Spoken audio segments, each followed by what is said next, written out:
Daida adirwa ichione kwa sendisiri chindu andinda dzandaive nacho aitarisirwa pasi.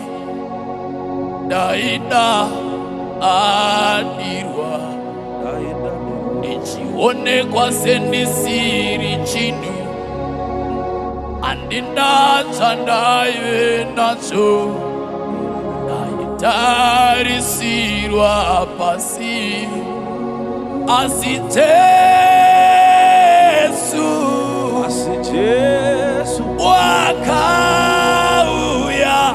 wakauya ukanizimudza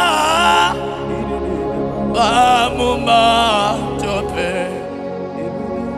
Asi Jesu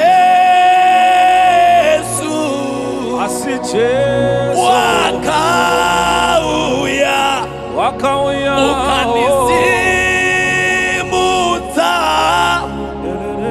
pamumatope. Daida adirwa ichionekwa sendisiri chindu andinda dzandaive nacho daitarisirwa pasi. Zvakaoma vediwe, kana usina chauinacho hapana anokuda.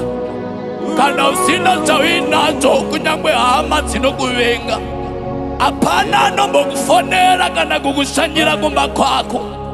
Vakakutarisha vanoti ndiro rombe kare nyika. Vakakuona vanokudzinga pavanenge vari. Ndo yakaitwa Haka na Sara kusvika apinda murenje raBheerishebha.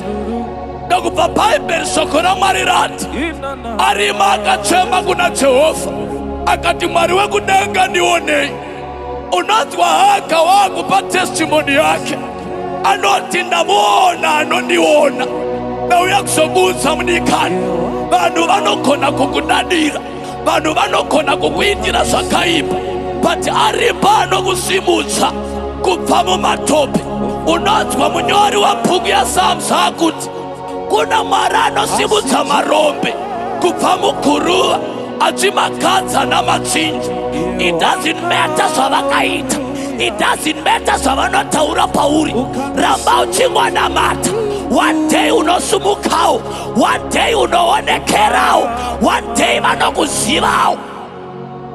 Daida adirwa ichionekwa sendisiri chindu andinda dzandaive nacho